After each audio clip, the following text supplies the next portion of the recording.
नमस्कार दोस्तों, कैसे हैं आप सभी लोग और आपका स्वागत है हमारे चैनल में गाइस। आज हम बात करेंगे एक ऑफ मोफपी यानी ministry of food processing industry की स्कीम के बारे में। दोस्तों, जैसा कि आप अपनी स्क्रीन पे देख पा रहे हैं कि अगर आप किसी भी तरह की फूड टेस्टिंग लेबोरेटरी लगाना चाह रहे हैं तो गवर्नमेंट ऐसे केस में दे रहा है आपको असिस्टेंस और काफी बड़े ह्यूज अमाउंट की सब्सिडी, जिसमें आप पा सकते हैं 5 करोड़ रुपए तक की कैपिटल सब्सिडी इस स्कीम के अंडर में। और दोस्तों, जैसा कि आप जानते हैं कि इस चैनल को बनाने का जो हमारा उद्देश्य है वो है government funding, government subsidies, export subsidies और भी काफी सारे गवर्नमेंट से जुड़े हुए लाइसेंस के बारे में हम ज्यादा से ज्यादा आपको नॉलेज देते हैं। दोस्तों, अगर आपने इस चैनल को अगर सब्सक्राइब नहीं किया है तो प्लीज सब्सक्राइब कर लीजिए ताकि आपको रेगुलरली इसके अपडेट्स मिलते रहें। दोस्तों, मेरा नाम है पीयूष कुमार मित्तल और आपको यहाँ पे नंबर दिए हुए हैं। अगर आप किसी प्रकार की सब्सिडी की एप्लीकेशन में हेल्प चाहिए तो भी आप हमें कांटेक्ट कर सकते हैं। तो आगे बढ़ते हैं दोस्तों इस स्कीम के बारे में और देखते हैं इसमें क्या क्या असिस्टेंस आपको मिल सकती है। तो दोस्तों, सबसे पहले हम बात करते हैं बैकग्राउंड क्या है इस स्कीम का। दोस्तों, जैसा कि आप जानते हैं कि ministry of food processing industries काफी एक्टिवली इस तरह के कार्यान्वयन करने में लगी हुई है, जिससे कि आपकी जो बिजनेस है वो ज्यादा से ज्यादा एक्सपांड करें और बढ़ें, और ज्यादा से ज्यादा नए बिजनेस को भी प्रमोट करने के लिए गवर्नमेंट इस स्कीम को आगे बढ़ा रही है।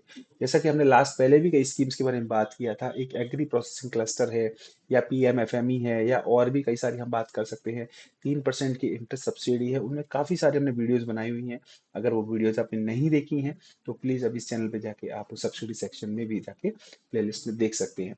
तो दोस्तों, जैसा कि आप जानते हैं कि जो फूड प्रोसेसिंग इंडस्ट्रीज है इसको गवर्नमेंट काफी इनिशिएटिव दे रही है, क्योंकि इसके पीछे सबसे बड़ा जो फोकस है वो है एम्प्लॉयमेंट, यानी एम्प्लॉयमेंट देने वाला एक ऐसा सेक्टर है जिसमें गवर्नमेंट को, जो देशी भाषा में बात करें, कि अपने ही देश के लोगों को अपने ही तरीके से रोजगार देने की संभावना है। तो दोस्तों, इसमें जो बेनिफिट्स होते हैं वो यही है कि जो फूड टेस्टिंग की अगर हम बात कर रहे हैं, जो लेबोरेटरीज में गवर्नमेंट फंडिंग दे रही है, तो ज्यादा से ज्यादा जो जो फूड है यानी कि इंडिया में जो प्रोड्यूस किया जा रहा है वो एक इंटरनेशनल स्टैंडर्ड्स का हो, उनकी प्रॉपरली लेबोरेटरी जांच होके उनकी प्रामाणिकता की जांच की जा सके और उन्हें ज्यादा से ज्यादा एक्सपोर्ट किया जा सके, उनके ऊपर रिलायंस यानी विश्वास किया जा सके और फूड सपोर्ट को आगे बढ़ाया जा सके।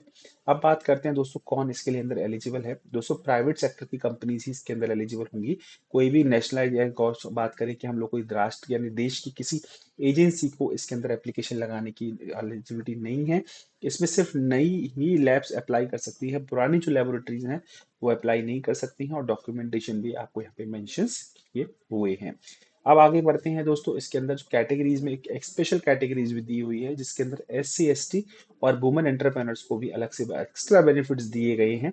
जनरली जो बेनिफिट्स होते हैं वो किसी भी कैपिटल इन्वेस्टमेंट की 50% तक के होते हैं, लेकिन अगर आप SC ST हैं तो ऐसे में आपको 20% आपको एक्स्ट्रा इसके अंदर बेनिफिट दिए जाएंगे। सब्सिडी यहाँ पे 50% है, वो 70% दी जाएगी। और साथ में बात करें तो जो आपको इक्विटी कंट्रीब्यूशन यानी अपना ओन्ड फंड है, वो जनरली जो जनरल कैटेगरी में 20% का आपको लगाना होता है, इस कैटेगरी में आपको 10% ही लगाना होगा। दोस्तों, इसी तरह से है जो बोनस मार्किंग्स हैं वो लेडीज के केस में है। अगर जनरल कैटेगरी में आप में किसी लेडीज के नाम से एप्लीकेशन लगाते हैं तो जो इवैल्यूएशन की मार्किंग है उसमें भी आपको बेनिफिट दिया जाएगा। जैसे कि आप देखेंगे कि जो SC ST है उसके अंदर 45% मार्क्स पे भी आप इसमें एलिजिबल हो सकते हैं। अब दोस्तों, इसके अंदर जो कैपिटल की मैंने आपको बात की थी कि आप अगर प्रमोटर इक्विटी की बात कर रहे हैं जनरल कैटेगरी में, तो 20% का आपको लगाना होगा। नेटवर्थ का ध्यान रखना है कि जितनी आपकी सब्सिडी आप क्लेम कर रहे हैं उतनी आपकी कम से कम नेटवर्थ होनी चाहिए। जबकि SC ST कैटेगरी के अंदर बात करेंगे तो 10% की है, और इक्वल टू सब्सिडी अमाउंट इसमें भी नेटवर्थ मैंडेटरी है। और बैंक का लोन लेना इसके अंदर जरूरी है, बिना बैंक के लोन लिए आप इसमें अप्लाई नहीं कर सकते हैं। दोस्तों, डिफिकल्ट एरिया SC ST और FPO यानी फार्मर प्रोड्यूसर ऑर्गेनाइजेशन के लिए जो एक्स्ट्रा बेनिफिट दिए गए हैं, ऐसे केस में डिफिकल्टीज एरिया जो बात करते हैं वो नॉर्थ ईस्टर्न स्टेट है, जम्मू कश्मीर है, आपका लद्दाख, हिमाचल, उत्तराखंड, लक्षद्वीप, अंडमान निकोबार और सेलेक्टेड ट्राइब एरियाज के अंदर आप इसमें कवर होते हैं। अब दोस्तों, बात करते हैं सब्सिडी इसमें कैसे मिलेगी। दोस्तों, इसमें मैक्सिमम 5 करोड़ की सब्सिडी है। इसके अंदर आपको टेक्निकल सिविल वर्क में आप मैक्सिमम 15 लाख तक की सब्सिडी, और इक्विपमेंट कॉस्ट का आप 50% तक की, और केस पे अगर जो स्पेशल यानी कि हम बात करें हिली एरियाज हैं या SC ST है या FPO है, तो ऐसे केस में आप 70% की सब्सिडी क्लेम कर सकते हैं।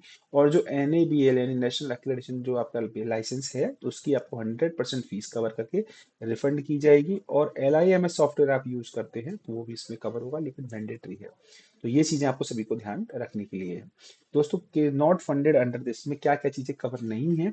इंफ्रास्ट्रक्चर, प्रॉपर्टी, एडमिनिस्ट्रेशन सेटअप, जो भी आपने ऑफिस के लैपटॉप कंप्यूटर्स हैं, इक्विपमेंट रिस्ट्रिक्शंस कौन से, सेकेंड हैंड इक्विपमेंट्स अलाउ नहीं होंगे। और रिकंडीशनिंग मशीनरी यानी मशीन को वापस से रिकंडीशन किया जा रहा है तो भी अलाउ नहीं है। ऑपरेशनल एक्सपेंसेस अलाउ नहीं है और अदर कॉस्ट भी इसमें अलाउ नहीं है। आपको एप्लीकेशन के लिए ऑनलाइन एप्लीकेशन लगाना है और आप चाहे तो हमारा भी सपोर्ट ले सकते हैं, क्योंकि एप्लीकेशन लगाते टाइम काफ़ी सारे डॉक्यूमेंट्स ऐसे होते हैं जिसके अंतर्गत आपसे गलती रहने की संभावनाएं होती हैं और ऐसे केस में वो सब्सिडी आपकी रिजेक्ट हो जाती है। तो भी आप हमारी मदद ले सकते हैं। आपको डॉक्यूमेंट अपलोड करने हैं, टेक्निकल कमेटी को इवैल्यूएशन के लिए भेजा जाएगा। उसके बाद जो PAC यानी प्रोजेक्ट अप्रूवल कमेटी है, जो टेक्निकल कमेटी का जो आपका इवैल्यूएशन है उसको रिव्यू करेगी और आगे आपको बैंक को पेपर सबमिट कर दिए जाते हैं।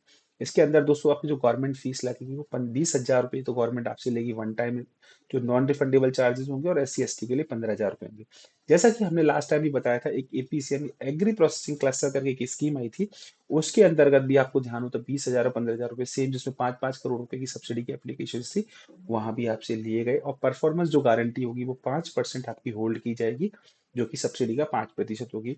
बैंक गारंटी का फॉर्म होगा, वैलिडिटी इसकी 60 दिन की एडिशनल आपको कंप्लीशन करके देना होगा पेपर्स को। दोस्तों ये सारी चीजें हमने कवर की हैं आपके सामने, और ये आप देख पा रहे हैं इसके अंदर कौन कौन सी चीजें कवर हैं, टाइमलाइंस हैं। दोस्तों अब बात करते हैं, आपको अगर स्कीम अप्लाई करनी है तो आप दिए हुए नंबर्स पर कांटेक्ट कर सकते हैं। और किसी प्रकार की हेल्प चाहिए तो आप ज़्यादा जानकारी के लिए MOPI की साइट पे भी विजिट कर सकते हैं। Thank you very much.